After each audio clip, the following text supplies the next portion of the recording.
You mentioned something there in your intro, which I think is really important. What's interesting, at least on my side of the business with the outside sales team, we've always been remote. So luckily, not too much of a change in terms of team dynamic and how we connect. Like, how many direct reports have you got coming into you? How big's the sales org? I think we have probably 40 sales staff now amongst our team in the outside sales realm. In order for us to achieve what we want to do, we want to make sure that we create an environment where people, when we enter the room, people feel like they can feel they can relax. What do you see as like most important for salespeople in the travel industry moving forward? For me, in this question, I think there's the advantage of AI alleviating a lot of the nonsense busy work, the admin work.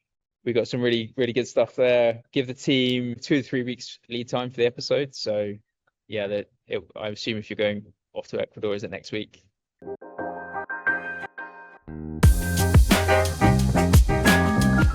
Welcome back to the Sales Transformation Lab. And today I'm joined by another fantastic guest who is Jeremy Brady, who is the sales director at G Adventures, one of the world's most well-known adventure travel brands. Jeremy leads sales in the travel industry, which, as many of us will know, is shaped by seasonality, emotional buying decisions, and some complex operational realities, which makes it a fascinating environment for modern sales leadership. In this episode, we unpack what great sales leadership looks like in travel today, everything from managing performance through peaks and troughs to moving teams beyond transactional selling and into longer-term values-led customer relationships. So if you're a sales leader listening to this who is navigating complexity, change, or growth, especially in experience-driven industries, you're going to get a lot from this one. So on that note, let's jump in. Jeremy, thanks for coming on and welcome to the lab. Yeah, no, thanks for having me, Matt. I'm really excited to be here, and wow, a lot of pressure there. Hopefully, we could deliver on these listeners here. So I'll be happy to share some insights of what I learned over the years, and yeah, try to jam out with you here on a few topics. It's gonna be a good time. Really looking forward to it, Jeremy. Yeah, as you know, obviously myself and the team, we do a fair bit of research before these, but we love having leaders like yourself on the show to discuss some stories from the trenches in terms of what's working. We do quite a bit of work, as you know, as a business with the travel industry, Jeremy, and I know it's been a really interesting 2 to 3 years, shall we say, as the kind of rebuild has happened post-pandemic. For those listening who aren't as familiar with G Adventures or haven't connected with yourself previously, Jeremy, perhaps you could start just by giving us a quick intro on the business and also your journey into commercial leadership. Yeah, absolutely.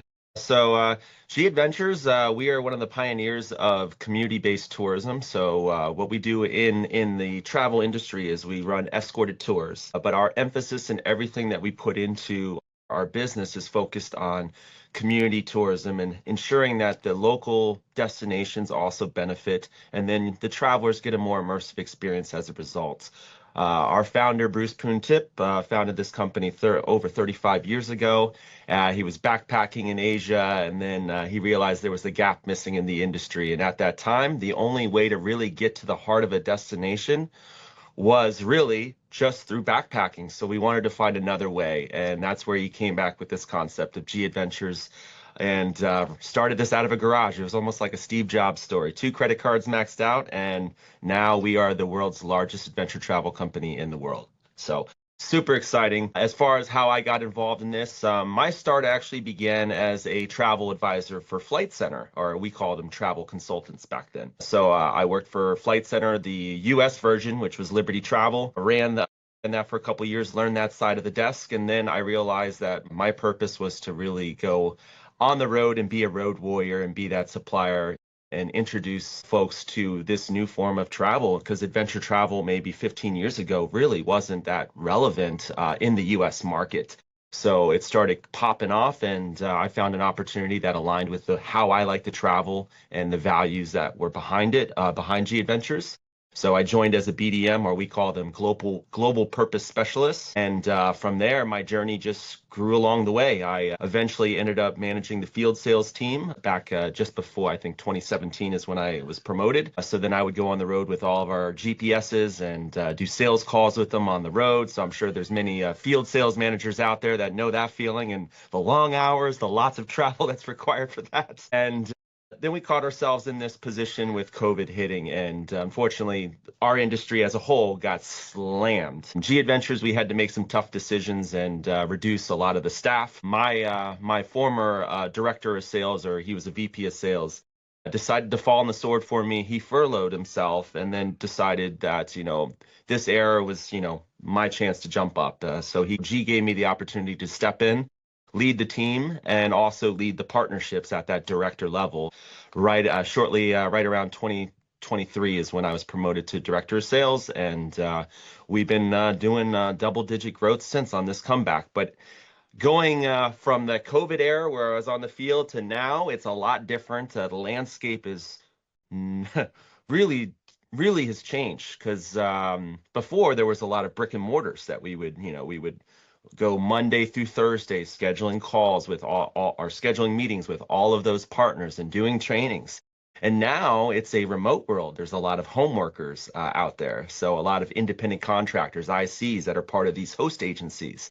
So a lot of the times now we found out actually virtual Zoom meetings are key. They are very helpful. And then with that, it's just ensuring now that we maximize our time at industry-wide events. So if there's conferences or maybe in the US we have this ASTA, American Society of Travel Advisors. We have those groups that we work with to try to cover ground with a big group setting in some of the major cities across the US. So been lots of challenges too, because as we shift into this next era, new millennials are now starting to be the bulk of the leadership now that are forming, and we have Gen Zs coming into the market, and they're a different breed, a different worker than maybe how I was raised. Because I come from like a hustle culture, so I've had to shift my leadership as a result to ensure that we're attracting, new talent and keeping retention, having retention with some of these new staff that we bring on with G Adventures.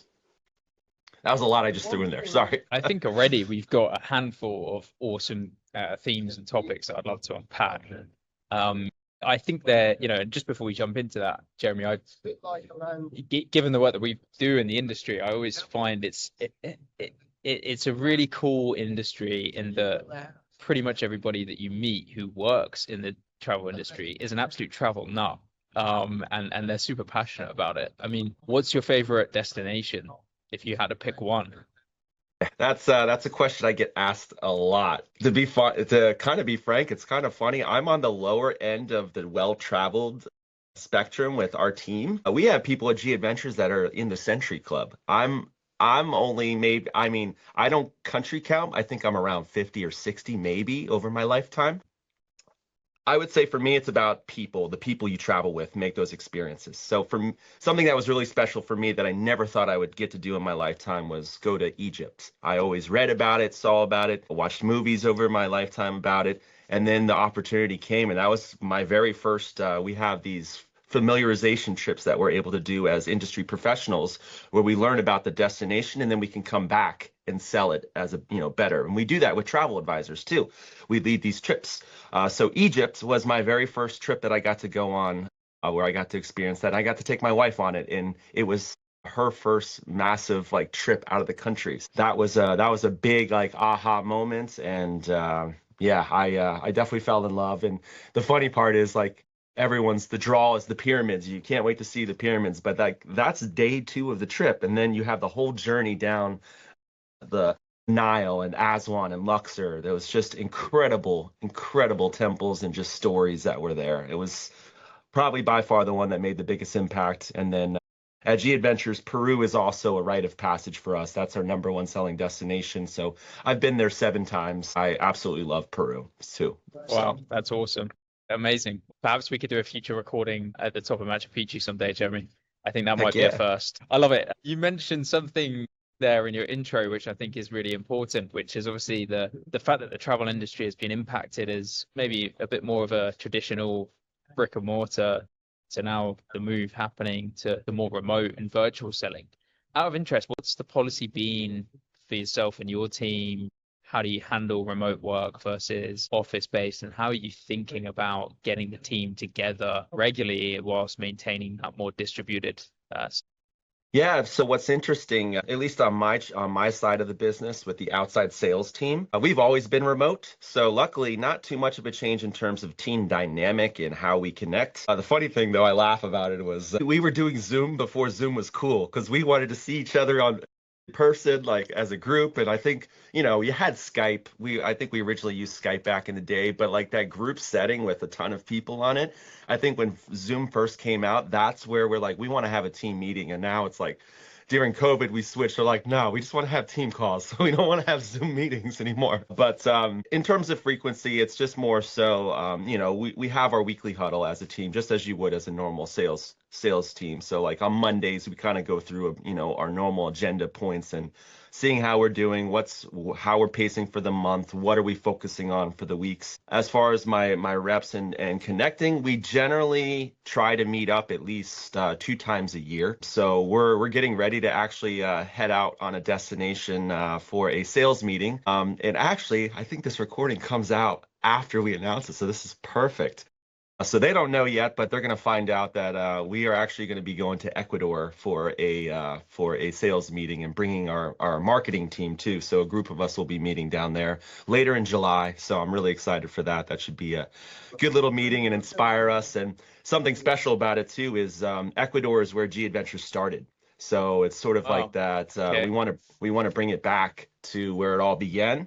And we're going to go to a lodge of, one of Bruce, our founder, Bruce Puntip, our founder, partnered with this guy Delphine in the Amazon, and he was his very first like business partner. So we're going to go to his village and kind of do a little ritual while we're out there. So something cool, really fun. So. Wow. That's amazing. I tell you what, Jeremy, 15 minutes in, you're doing a great job of selling the talent on the opportunity. That's awesome. I don't think there's many sales organizations that can claim to have taken a team to Ecuador. So that's awesome. That being said, we obviously, you touched upon the point there of, team turnover in the travel industry is a concern. And, I speak with sales leaders in the travel industry regularly, and they talk about this, particularly at the kind of more junior level, shall we say. What are some things that you're thinking about when it comes to, managing burnout, managing turnover, and keeping the team energized, particularly given, the seasonality of the industry? Yeah, it was a tough learning for me actually, because I'm a good example of I stayed on through COVID, but I think in that moment in COVID, I had my moment of burnout where I realized, okay, like I can't keep driving the way I have been.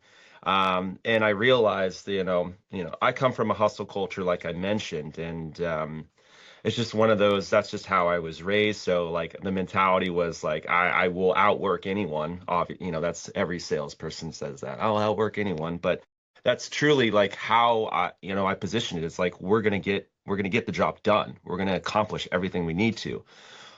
But I didn't put as much focus on just listening to my body or listening to, the needs and also revisiting like what makes our team, what makes the individual tick on the team, ensuring that we're continuing to find fulfillment and happiness. And that's generally the core areas that I focus now on every meeting. And just to kind of go off script a little bit too, I recently we have these moments at G Adventures where we want to just, if we could restart again, we used to call them a zombie apocalypse. If we had to restart the business again, what would we do?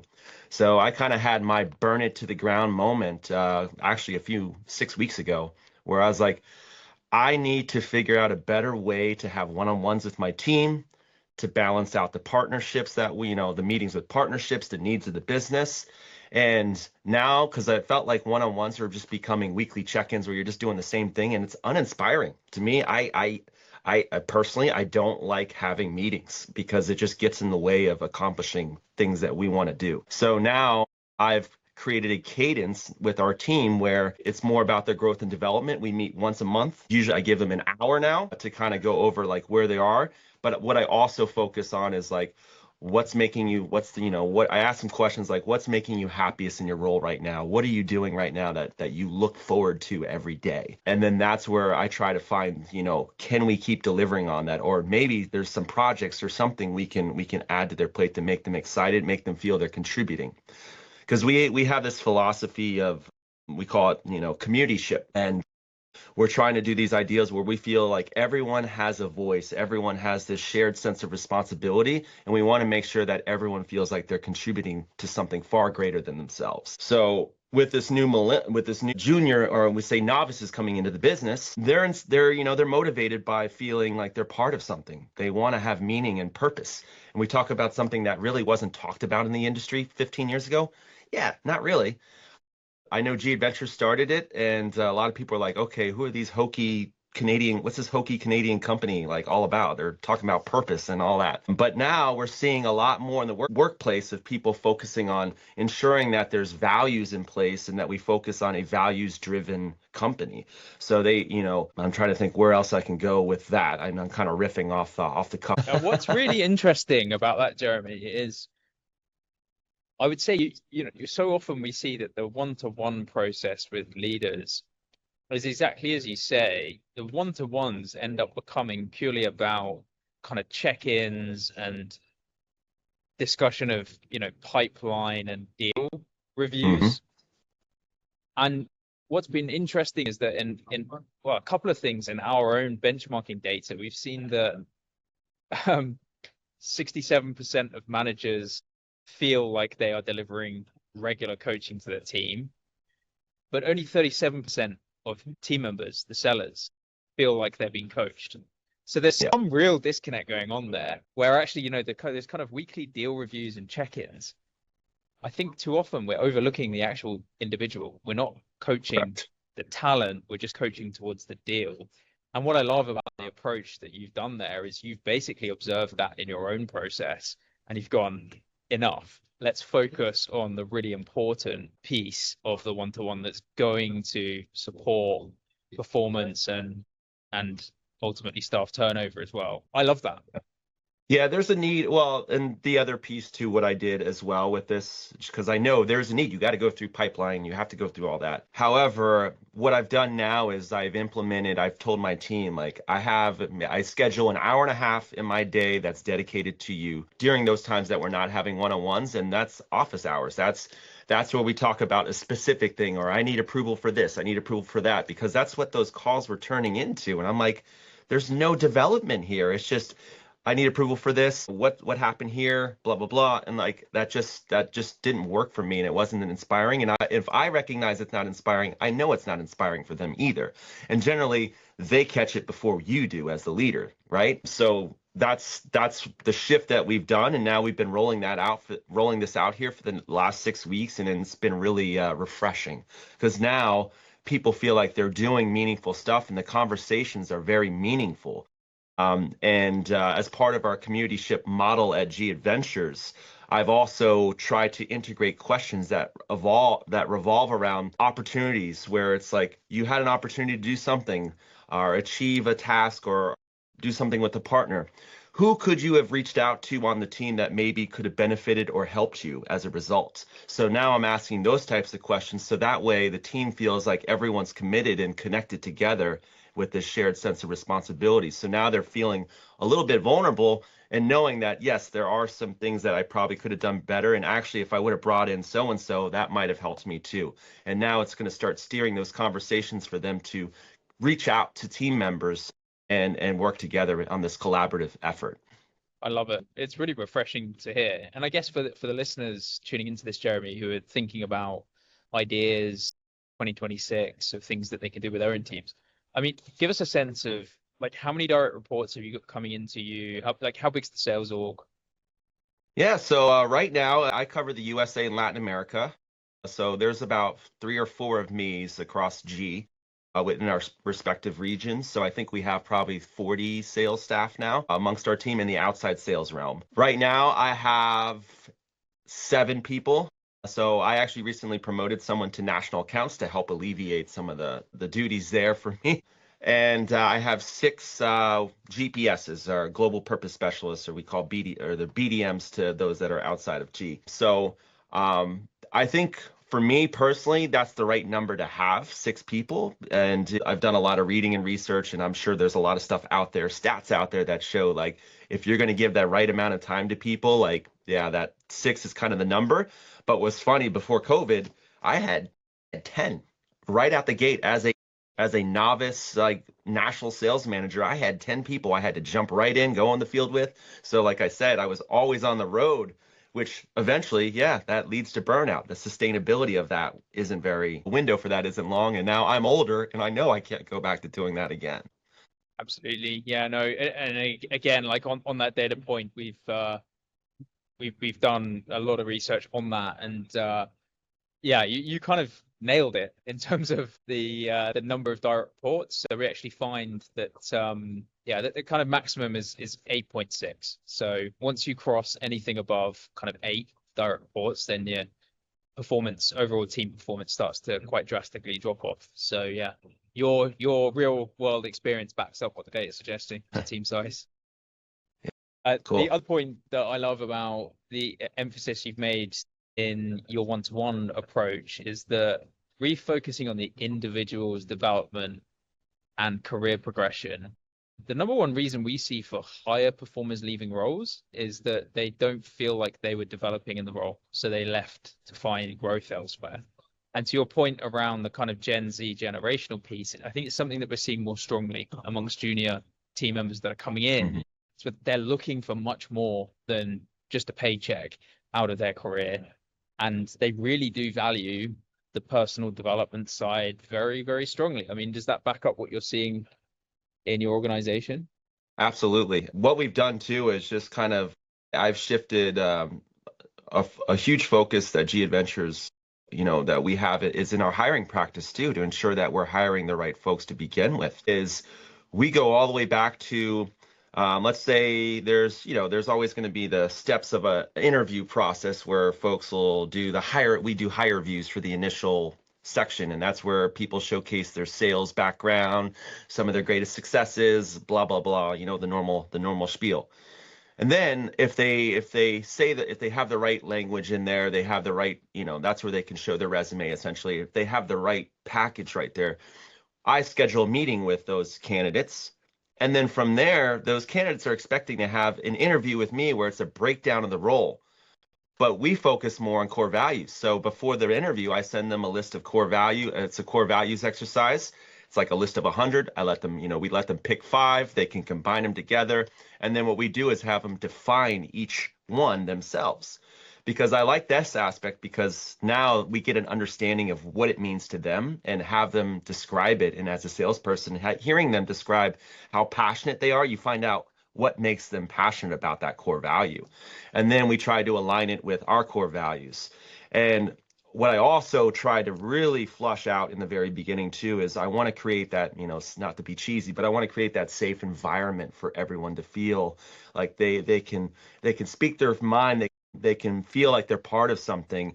And the narrative now that I say is, you are the value add of the company, not the other way around. We want to make sure that we are a right fit for you. And that alleviates a lot of that stress from the interview, and they end up opening up and showcasing what their core values are. And then from there, I take each core value they talk about and I ask questions that are business related that kind of maybe center around that core value. Can you speak of a time that maybe that's where your core value shined, and like an example of that, so I can see where they come from. And then that allows them to feel that they can be open and vulnerable. And it's been a fun, refreshing way to interview versus the traditional, going through all the strengths, weaknesses, and where do you see yourself in 5 years and all that stuff. Now, that is important because I also throw in there's core values listed now, but core values change over time. And I say, is there something on that list that you maybe wanted to put on there that isn't quite there yet? And maybe that's where we can help you chase that version of yourself. And then that gives them the opportunity to grow and know that I'm really intentional about being a part of their development through their journey at G Adventures. Yeah, I love it. That's I think there's some really good best practices in there in terms of what's working well for you. I mean, out of interest, what are you seeing from a skills perspective in terms of what skills are uh, have you observed are more important today than they perhaps were previously? Skills for me, it's going to be those soft skills. I know that's very basic, but people are more intentional. We want to know that we can help when we enter. Actually, let me reframe that. In order for us to achieve what we want to do, we want to make sure that we create an environment where people, when we enter the room, people feel like they can feel they can relax, and then that they can be open. And what's funny is every event that we go to, a G Adventure staff, people see us, they see how happy and excited we are, that we draw that energy and that aura out to others that touch our brand. And that's that's what I'm looking for in the future hires, is I want to ensure that they're able to feel that connected, that they're able to transcend that beyond our group. So that comes with soft skills, and that comes with focusing on doing things that are meaningful, not necessarily traditional sales calls. It's paying attention to, what's important to that person you're speaking to or connecting with. And they're going to remember you for how you made them felt, not necessarily oh, G Adventures sells the greatest tour, blah, blah, blah. Like, no, they're going to remember that interaction, even the littlest thing that you may do. You might have just, something fell over, you might have picked it up for them, and then you might have shared a heartwarming story with them. Those are the little things that matter more. The specific, like, sales tactics and all that stuff can be taught. Like, I don't care about that. And we flush that out in the interview process anyway. Those are table stakes. If you don't have that, then yeah, this is a sales role. Then you're not a fit. But what we try to avoid is having those sleazy car salesmen on our team, the traditional always be closing ABC, that type of nonsense. We're getting rid of that, because that's that continual business as we grow, and those relationships are very important. So bringing people into relationships and connecting and creating this sense of community is really the core of, what we focus on at G Adventures. That's So I awesome. know I danced around there quite a bit with that, but No, it makes yeah, complete it's sense. a tough question. I give it. It's a Yeah, tough question. yeah, and I think it's true for a lot of organizations we work with. I came off a call with a revenue leader earlier today, and I asked him the same question in terms of what he's observing is separating high performers from the rest from a skills perspective. And it is, he had a bunch of metrics. He could talk me through the difference in activity and conversion. But when you're thinking actually about like what actually are those skills and behaviors that are separating high performance and consistency, it's much harder, right? Yeah, and now I'm actually, to kind of continue on that just briefly. I think the biggest challenge is for leaders is to let go and let their team run. Let them fall, let them fail forward. We want to create the environment where they can try new things, but know that we have their back when they try new things, because that's going to create that sense of excitement, and that's also going to create, new innovative things. Innovation dies when we become complacent. So it's like that's what we're against. And funny, our founder he's very keen on that too. He has the simple phrase for us. He says, change or die. Do you want to be the next blockbuster, or do you want to be relevant? So he's very open to us pushing the boundaries and trying new things. And I always, as part of, even when I'm onboarding people, I ask questions like, what's your biggest failure? And find out where they're coming from. Did they come from an environment that allowed them to take a risk? Because a lot of times people do the what is it, the fabricated interview style, like how I solved the problem, I was great, blah, and that's great that they can do that. But I want to know something that really was like, you almost lost your job, fail, like that type of thing, because then I'll at least know the corporate background that they're coming from, and then know, okay, this is where we're going to have to work on their confidence. Like that could be a piece that they're going to be a little bit light on. So it's all about ensuring we create that environment for those top performers to really just shine to what their strengths are, and make sure that we're there to jump in to help get them back on path when they fall, because they will. You will fall down 100 times. And we want them to know that they're still safe and that they're still going to be able to do great things. Yeah, and we definitely see that a lot in the travel industry, right? In terms of Mhm. the cyclical nature of the industry, and also, looking historically, there's a number of former high performers who perhaps you just go through a bit of a rough year, and maybe their energy levels aren't what they were because they had that big year and they really pushed it. And then there's kind of this like 12-month period of, like you said, like trying to get them to pick themselves up and go again. And I guess that's where, the work you're doing around values can really come in to help get them back on Well, track. and that's what and that's what that's sort of what I was seeing was happening was especially in the one-on-ones. I mean, that's as much as I don't like meetings, they are important. And I got to the narrative where even I was getting frustrated with, I'm just here to do a freaking check-in. I'm not, it's like, this is not aligning with, what we're all about. And we want to ensure that we're, that, our employees are feeling like they're getting fulfillment and they're still happy with what they're doing. And if they're not, let's recognize what are the things that are not making them happy. And yes, there are certain things in a job that you have to do, but now we're going to work on ways to help manage that and mitigate that for them. Or in most cases, and this is crazy to say, sometimes people hit the point where this is it.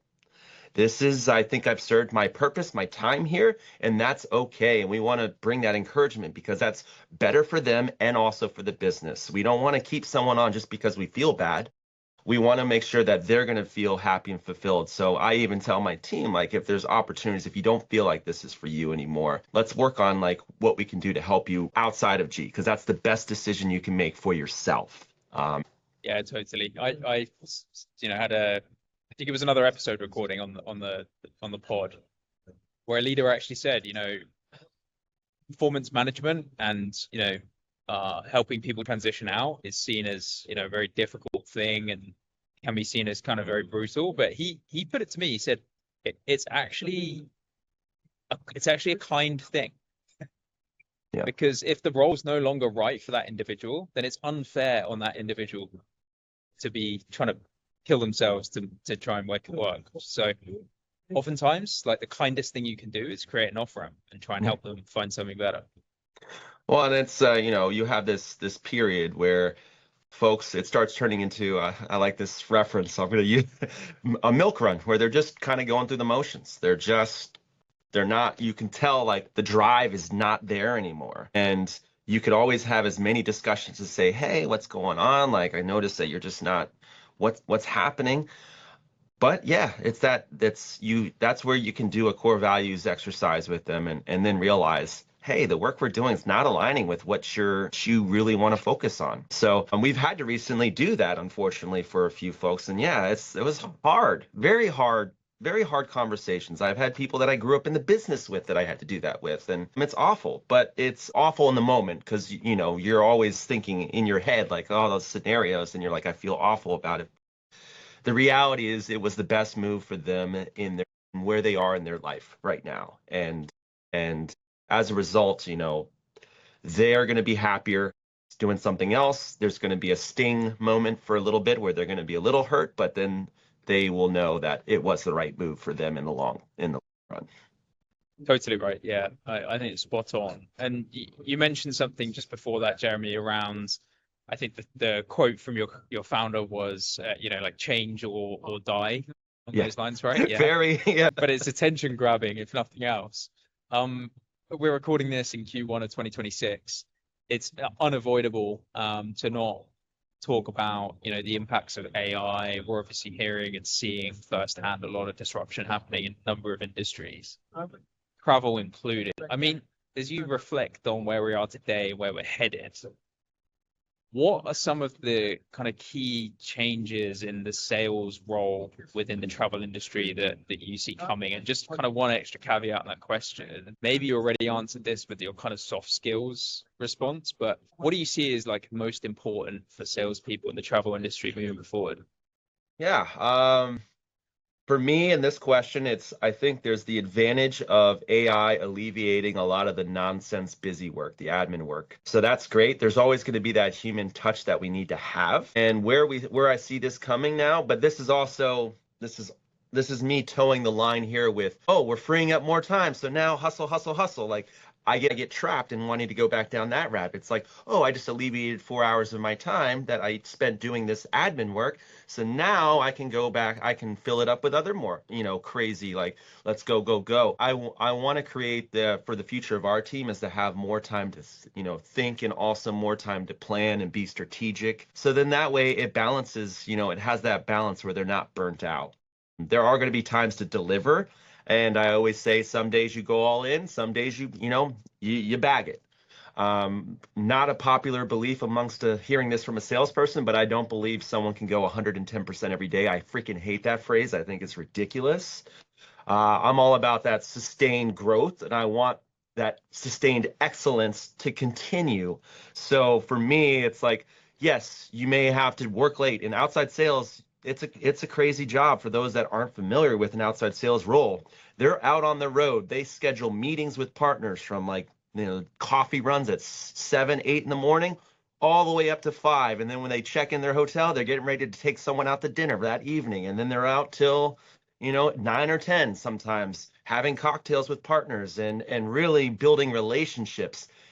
Then they start over and do it again the next day. So my thing is like, yes, you're going to go hard maybe a few days, but then, yeah, you're 70%. I want you to feel confident that your 70% outperforms anyone's 100%.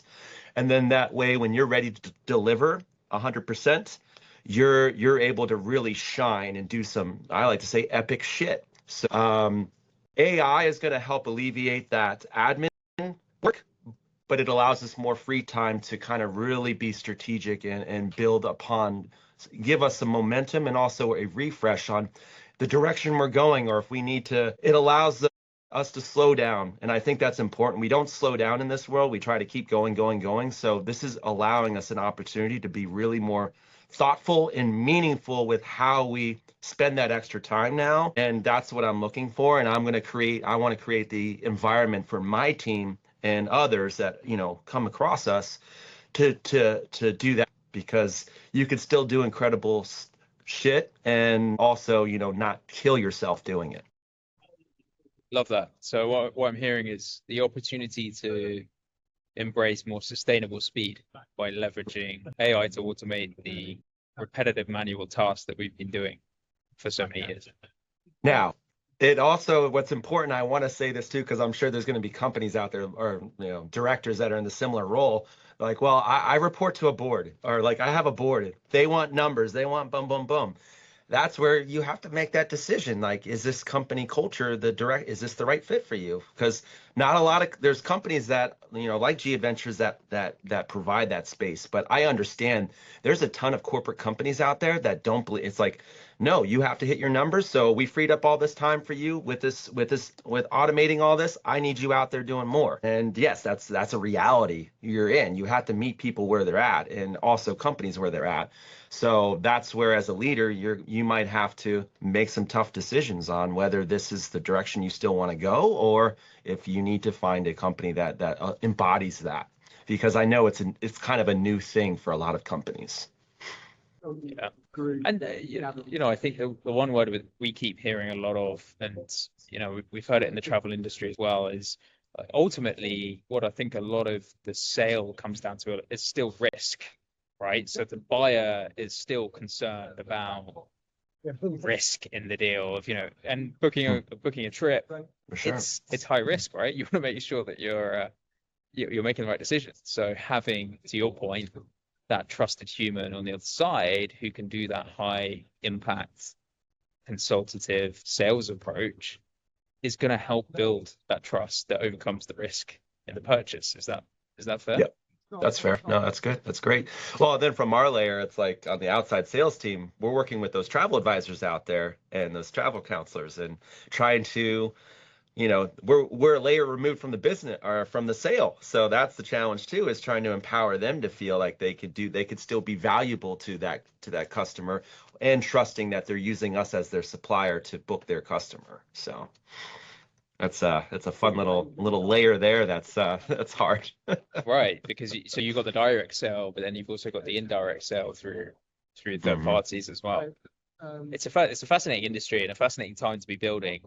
Jeremy, it's been an amazing conversation. I think we've covered a fair bit of ground there. We've talked everything about um, negotiating that kind of seasonality in your business, managing turnover, thinking about that one-to-one and coaching approach as a way to empower and develop the team without losing good talent. We talked about developing the talent as well. And I think you shared some really great practical advice today. And then we've looked ahead at where we're headed next in sales in the travel industry. Thanks so much for coming on the show. It's been a great chat. And I'm assuming if anyone's listening to this who would like to connect and follow up with more questions or even just peer-to-peer brainstorming, LinkedIn's a good place for them to do that. Yeah, LinkedIn, and then for my travel advisor community out there too, I'm on Facebook as well. So awesome. Jeremy, thanks so much for coming into the lab, and look forward to doing it again sometime.